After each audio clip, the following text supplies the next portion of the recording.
Welcome to Modern Business Life. Real conversations with the leaders, operators, and innovators shaping the way business gets done. No fluff, no filter. Just the stuff you wish people weren't scared to say out loud. Interested in being a guest? Email us at guest@modernbusiness.life. On with the pod.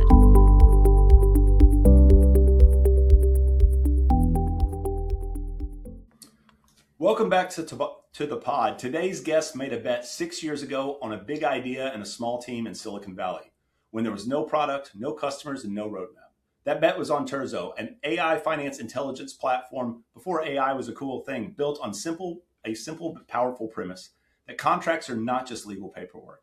They're actual financial assets, and most enterprises have no idea what's actually inside them. He's been the founding sales member since day one, spending 5 years in the field selling that vision to some of the largest Fortune 500 companies in the world.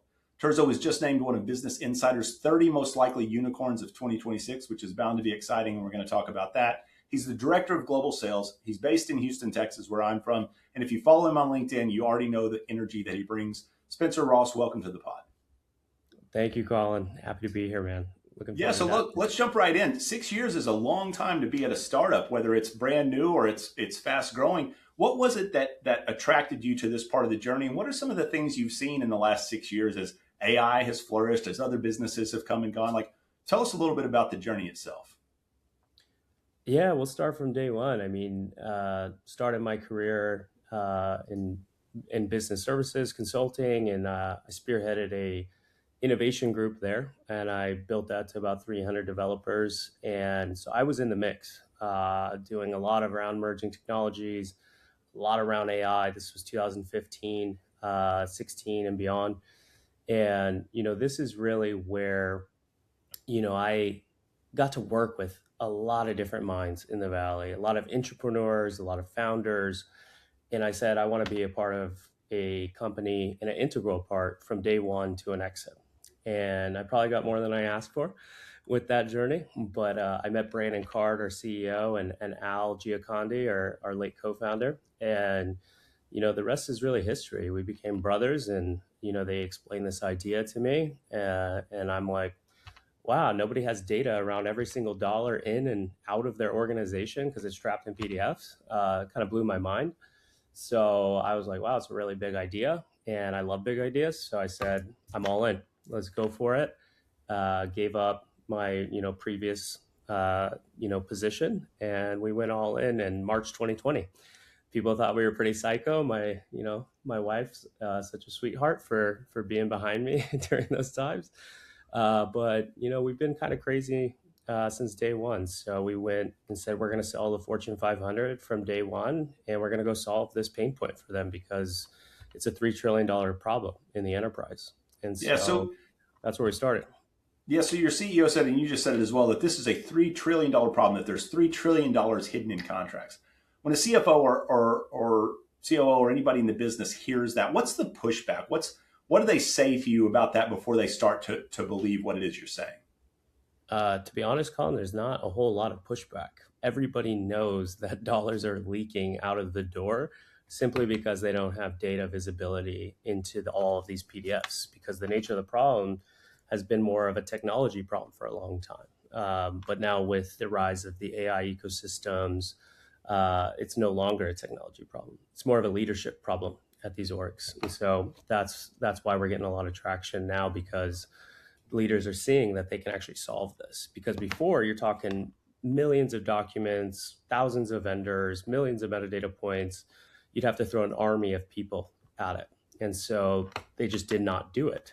And that's why ERPs got so big, because it's easier. It's transactional. It's systems of record, right? You're manually typing in a couple data points. And so to get to the scale we are at now, it was only possible with AI. And so that's why, we started when we did, and we got momentum. We're getting a lot of momentum now. So you mentioned there's not a lot of pushback. The ones that adopt it, the best customers that are already on board, like, you're right, man, there's all kinds of value in these contracts, and they're now starting to get that visibility, that observability. What are some of the things they're doing? Because there's a lot of tools, and I ask this because there's a lot of AI-enabled tools, or just tools in general, that help people say, like, you're right, you have a problem. And then that's the end of the bridge. I presume that most of your customers are actually acting on the intelligence that you provide. What are some of the things that they do? Yeah, that's exactly right, Colin. I mean, first and foremost, we need data accuracy, right? We talk about this all day, 99.9% data accuracy, because we're dealing in a world of facts for each enterprise. And if you're 95% accurate, you're talking about 10,000 data points, 500 of those are wrong, and you might be making decisions around billions of dollars with those wrong data points. So we start there. And from there, the number one job that people are doing once they have a trusted data layer is now they're trying to act on this data. They're trying to do jobs to be done, right? And the number one job that we do with clients is financial cost takeout. And so there's a myriad of pillars that make up cost takeout, right? You're looking at contract leakage, you're looking at reconciliation, you're looking at consolidation of portfolios very strategically. Now that you have precision data points, you're looking at maverick spend. I mean, there's all kinds of different buckets that start to culminate to about a 10 to 15% of cost optimization on the dollar that we govern. So one of the things that's interesting as you were saying that is, in my own experience selling into the enterprise, is that the entropy of the status quo is the strongest competitor that there is. It's just the fact of doing nothing. And I sometimes reconcile that in my own head. It's like, look, Fortune 500 company got where they are already without me walking in the door with what I have to offer them. And so oftentimes, even when they see like, man, there's a massive amount of value in what you're offering, Colin, or there's 9 figures worth of value in what you're offering, there are still that entropy of the status quo that resists actually making a change. First off, when you walk into a building like that, what are you competing with? Who are you competing with? Is it an incumbent ERP system or an incumbent process? And secondly, like, how do you overcome some of that and get people to open their eyes and realize, like, look, this is the new horizon, and you need to be on this train, or you're going to get left behind. Yeah, to be honest, it's really we compete against a lot of the consulting firms. To be honest, Okay. we're going after a lot of those IT services budgets because I call it dirty data work, right? Step one, you have to cleanse everything and put it into a data layer, data foundation. So in that critical data infrastructure piece, it's usually we're competing against these smart human teams that have been doing it historically for decades. And then as we move up the stack, the architecture stack, right, we're at the application layer competing against different vendors, right? Like you said earlier in our introduction, people hear the word contracts, they think legal, legal, legal. We hear contracts, we think money, we think capital, right? We think dollars. And so in that application layer, we do compete against, some CLMs, we'll compete against some intake orchestration tools, right? But to be clear, that's not where we're going to market. That's not how we're marketing Terzo, right? We're marketing ourselves as an enterprise AI platform and a complete solution, right? And we do everything as an AI managed service, and then we deploy and we start solutioning with clients very bespoke, very prescriptively. So at a full company level, our closest competitor would be Palantir. They have the data layer, ontology, and bespoke applications just like Terzo, but they probably won't get out of bed for 20. They probably get out of bed for about 20 million. We'll get out of bed for 2 million. So it's a little bit different story there. Got it. If you could take one thing that your sales team's heard really in the last 6 months or so and synthesize it into one insight about procurement, where finance AI is, I understand completely, like, hey, we're competing with consultants, not with another product out there. We're competing with people used to do this work, and we've made it better, faster, more efficient. What's an insight about the market in which you operate that you think might surprise people, or maybe even surprised you? When we sell primarily to finance procurement, and an insight that may surprise people or may not, right? I mean, is they don't get enough money. They don't get enough budget, right? They're being tasked to do more with less every day, leaner teams, leaner budgets, but then they're expected by, the board and the C levels to go optimize a $20 million spend. It's like, how do you optimize $20 million of spend with a 200K budget? Right, that's a fiat budget. We need to give these folks Ferrari budgets if you really want to see the outcomes. And so that's something that where we're actually going into these boardrooms with our clients, you know, with a nice business case that we've done, and typically with a POC or a pilot experience showing tangible outcomes that support that business case, right? Because we have to ask Mr. or Mrs. CFO for multiple seven figures in budgets. So I think that's probably the biggest thing dealing with finance or procurement, because they're always so tight on budgets, and their goal is to say no. They have to try to say no. They're trying to reduce suppliers. They're trying to reduce spend. So I think that's always probably the most critical piece working with finance procurement. Got it.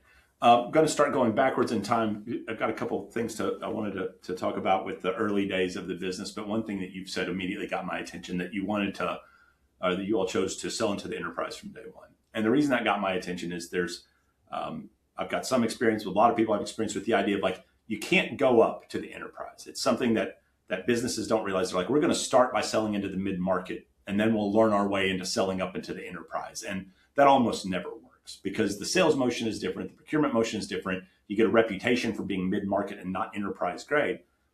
Flip side of that coin is that choosing from day one to sell into the enterprise, where the sales cycle is measured in months or quarters and sometimes years, can often be death for a startup that is like trying to be capital efficient. Absolutely. One, do you remember why that decision was made? And two, like, was there any unlock for you all other than walking in and be like, hey, we could demonstrate a massive ROI? Like, just at top of my head, like ExxonMobil is not taking a call from three guys building a startup out of a Starbucks. Like, so how did you guys arrive at that decision, and what did you do about it? Yeah, I mean, Colin, people ask us this all the time, but, Brandon, our CEO, our late co-founder, Al, myself, we all sold to the enterprise our whole entire careers. So did we really want to go do anything different? No, not really. Like, we wanted to go, big game hunting again. And we knew the pain was louder, the dollars were bigger in the enterprise. And just like you said, right, it's very difficult to start SMB mid-market and then grow into the enterprise, because you're basically hitting restart. Nobody cares about your case study from, a small bank in the Midwest, and you're selling to Wells Fargo and JP Morgan. They don't care. They want to know enterprise stories. They want to see the value you've delivered to the enterprise, the most complex companies in the world, most complex data problems in the world. So we said, let's put ourselves to the test and let's go after it from day one. And like you said, I mean, it's high risk, high reward. That's how a lot of enterprises, end up dying.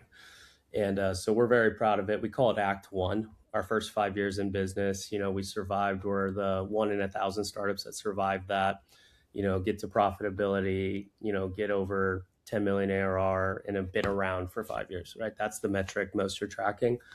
And, now we're in Act Two. And so it's all about growth mode, scale mode. And, we have all of our foundational stories. We're in 13 industries to date. Many of those are Fortune 100s even. And we're scaling rapidly. Most people are doubling, tripling down with us. Our clients do 5-year deals with us. We're in the same strategic central IT bucket as the big dogs, as Microsoft, IBM, Oracle, Workday, ServiceNow. We're in those areas of the business. And so it's also unique as we go to the investor table, because they're like, whoa, these guys have 20 plus Fortune 500s.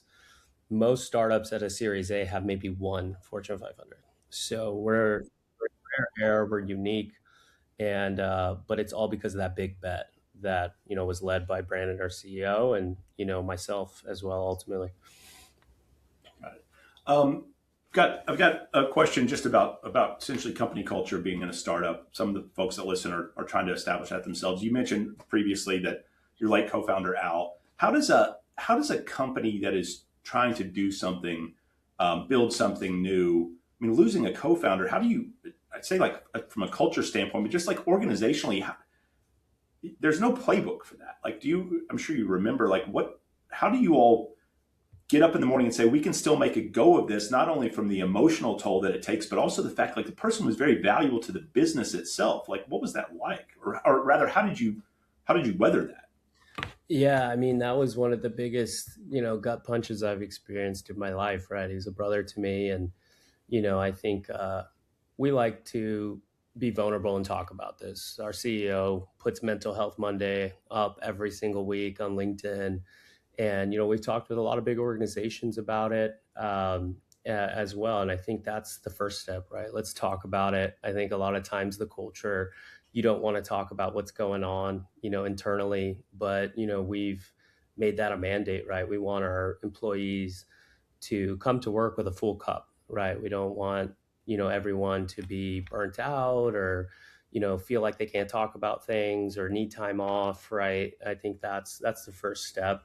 So we've built a really good culture around, being open, being honest, being vulnerable, being family as well. When you're a small company, it kind of does feel like a family. Once you get to thousands or hundreds of people, it's kind of hard, but we all have each other's backs and we all step up when people need a little bit of time, right? And so that's something that is near and dear to our hearts. And something that honestly I've learned a lot about as well, right? We all deal with challenges and we have to compartmentalize as well a lot of the times, right? So that we can go and do our jobs. But I think Brandon, uh, I mean, I've never seen someone lead with so much power and strength through a time like that, right? And that was his best friend. So I think it was something that we've all been were never experienced. So I think he led the charge though, and we all followed his lead. And he had to deal with investors, he had to deal with a 100 people company, and you have to deal with all the emotional burden of every employee. I mean, we all lost a best friend,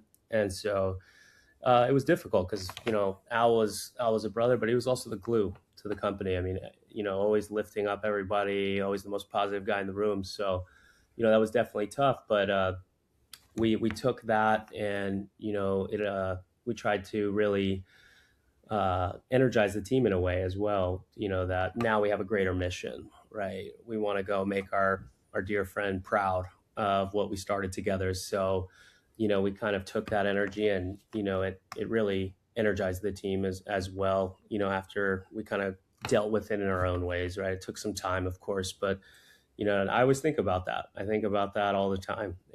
So I think it keeps me motivated to keep the journey going, keep the company growing, keep the energy high. We're very big on energy at Terzo. I think that's the most critical thing in the culture. You've got to maintain the energy, and keep people excited, keep people driven, keep people ambitious. And so that's probably the number one thing, is just focusing on the company culture and the energy and our people. Got it. Just a couple other things. One, if you were to go back 10 years, 15 years, 20 years, beginning of your career, selling to enterprise is hard work. Like, it's its own type of selling. What's a piece of advice you would give the younger Spencer? Just one thing that would have made it not easy, but a little bit easier to get to where you are now.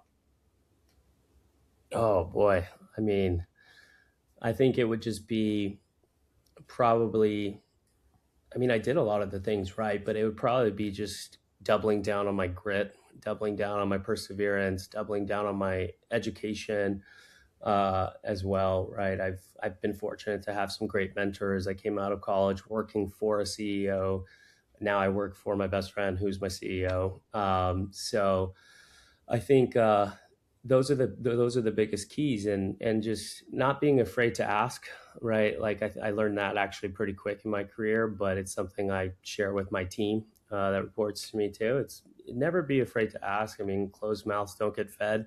So I ask a lot, and I think you also need to ask the right questions. I learned that throughout my career as well, especially selling to the enterprise. You need to ask the right questions, and it's not so much of you're not really trying to pull them in. The best sellers, it feels more like you're guiding them, like. And so I always try to guide them through the journey. I'm not a pushy seller at all. I think that has always worked the best when selling to these teams, and just truly understanding their pain, listening to them, and then being very prescriptive about how you can help, and what does that playbook look like, what does that journey look like, and mapping out every single dot on that journey for them. You want to delete ambiguity. So I actually have a process called the joint execution plan with clients. From day one, I come in with my point of view, we collaborate, I listen, And then we go through that journey, we go through that execution plan together as we start to qualify and get traction. And be ready for anything. That would be the last thing, because I can't tell you, Colin, how many deals I've had where we signed the DocuSign. I'll give you actually a real life example. We signed a DocuSign with Albertsons. This was our year 2 of Terzo. And I was expecting this deal. I was all excited. And then the acquisition comes out with Kroger, which ultimately I think the government stopped it, but that stopped my deal. And that's happened multiple times. So never celebrate until the ink is dry.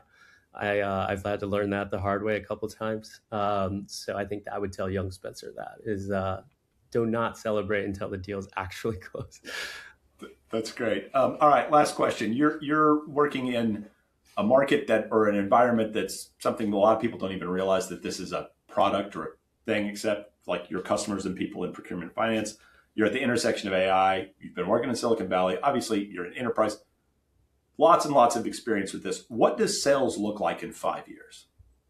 What does it look like for salespeople? What has changed in the next 5 years of this rapidly evolving world that we're in? Yeah, well, what I'll start with is, it's something that we actually say a lot at Terza. We think the future of AI is actually human, right? There's going to be so many things that AI can do, but there's only so much that it can do, right? And so I think, the more human you can be, the more authentic you can be, being genuine, that's going to be the most important thing with sales, right? It's going to be very hard to displace seasoned sellers like you and I, right? People are going to want that human connection, especially when they're spending millions of dollars. They're not going to spend millions of dollars with the AI agent, right? And so that's something that we already know. And every single deal, the common denominator for us is we've done on-sites, lunches, dinners, events, right? We get to know these people. They don't spend $1 million with Spencer unless they know me, right? And so that's the first thing. The second thing is, we already operate as a SEAL team. We've done what we've done essentially with our CEO and, a few guys. People think we might have a big team, but, we have done this very agile, and we're doing it with AI. And so if you see my tech stack, it's pretty AI heavy, and it's a lot of intelligence. We're looking at 10Ks, we're looking at investor reports, announcements. I'll actually shout out a tool. We're using Wiser AI. I know Jamal Reimer, pretty well. I was talking to him this morning. Big game seller, been around forever, started his career at Oracle, and his tool's amazing. I use it all the time in my research. That's the very first step. We're using Claude. We're using Aligned, right? We have a very good process that allows us to stay lean, and I've built out a full agentic pipelines. So we actually have a technology guy that's dedicated to sales team. Everything is agentic right now, and it allows us to stay lean and operate as a SEAL team, as I was saying. So, but we still are going to scale the team. But the goal is just to do as much as we can with AI, let it do the heavy lifting for us. Awesome. I like that. The future of AI is human. Spencer Ross, thank you for being here today. Spencer is with Terzo. They are changing the way the landscape operates when it comes to turning your financial contracts into actually assets, resources that you can actually put to work, make money from, find money in. So Spencer, thank you for being here today. Really enjoyed the conversation. Thank you, Colin. It was such a pleasure, man.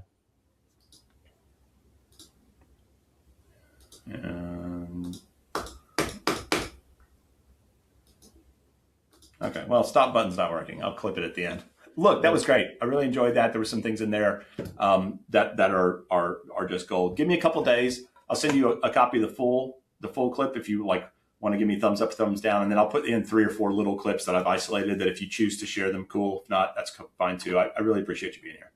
Oh, this was awesome. I really appreciate it, Colin. And, maybe we can connect more. You said you're in Austin?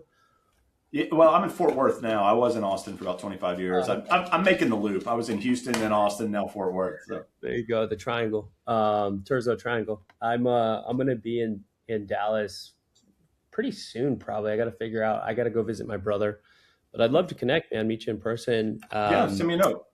He lives in Keller, so not far from Fort Worth. Oh no, Keller's super close. It's 15 minutes. In this metroplex, Keller is legitimately right next door, relative to a lot of the places. So yeah. Send me a Yeah, and I note. don't know if you like That'd be great. wine, but we often go to his wine club. It's called Roots and Water. It's right there in South Lake. Great spot. Great place to meet people too. Network. What's Oh, that? nice. You cut out a little bit.